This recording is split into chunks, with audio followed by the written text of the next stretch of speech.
வணக்கம். அதாவது இப்போ எங்கே இருக்கோம்னா கடலாடி வட்டம் ஈர்வெளி கிராமம்.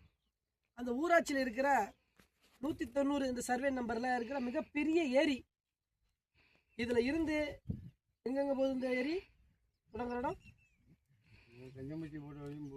கஞ்சம்பட்டி, அந்த சுற்றி வாககுளம் ஃபுல்லாக சுற்றி இந்த இருக்கிற பகுதி ஃபுல்லாமே ஒரு விவசாயத்துக்கு பயன்படுத்தக்கூடிய ஒரு இடம், ஒரு ஏரி.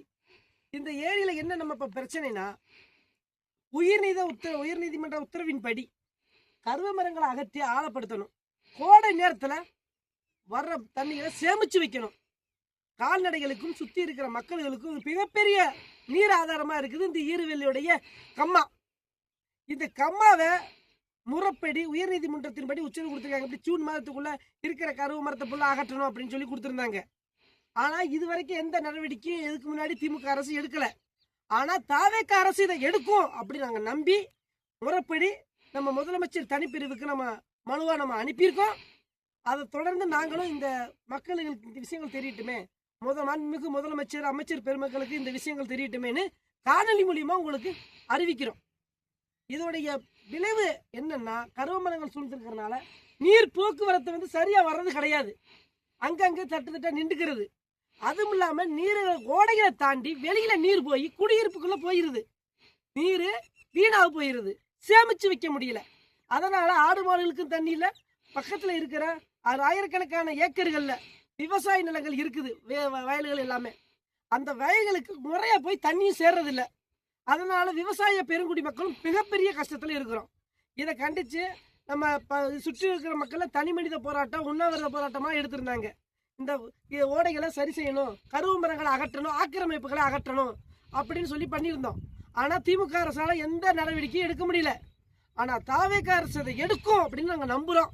அதனால் இந்த காணொலி மூலியமாக உங்களுக்கு கோரிக்கை வைக்கிறோம். உங்களுக்கு தனிப்பட்ட முறையாகவும் நாங்கள் மனுவை வைக்கிறோம். அதனால் ஊரிய முறையில் இதை நடவடிக்கை எடுத்து கொடுக்கணும் அப்படின்னு நம்ம நாங்கள் கேட்டுக்கிறோம். அதனால் உடனே நடக்கக்கூடிய இந்த பகுதியில் உள்ளதை ஆய்வு செஞ்சு இவங்களுடைய கம்யூனிஸ்ட் கட்சி சார்பாகவும் எங்கள் நாம் தமிழ் கட்சி சார்பாகவும் பல லக்கெல்லாம் நம்ம மனுவை கொடுத்து கோரிக்கை வச்சுருக்கோம். அதனால் அவங்க எடுத்த முயற்சியெல்லாம் ஆனால் ஐயா நம்ம சொல்லுவாங்க.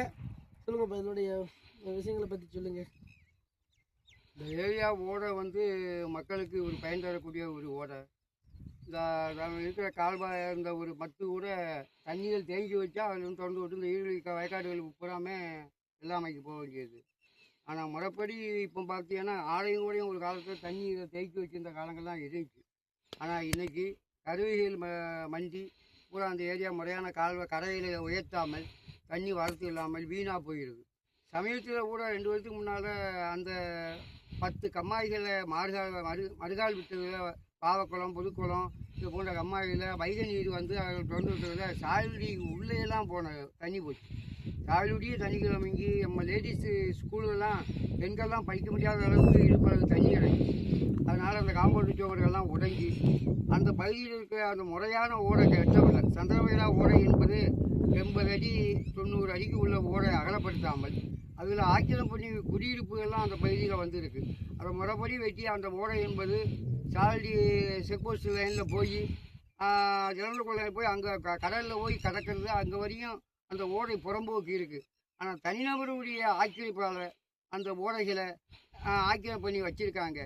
இது வரைக்கும் நாங்கள் பலமுறை கோரிக்கை விட்டும் கம்யூனிஸ்ட் கட்சியிலிருந்து ஒரு ஆர்ப்பாட்டங்கள்லாம் செஞ்சு இது பண்ணியும் எந்த ஒரு நடவடிக்கையும் திமுக அரசு இது வரைக்கும் எடுக்கலை.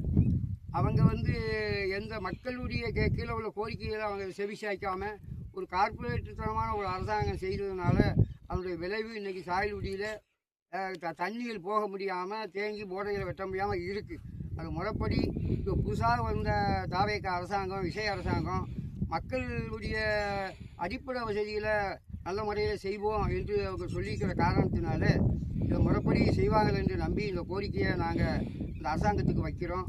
மிகவும் தாழ்மையுடன் நன்றி, வணக்கம். நன்றி, வணக்கம்.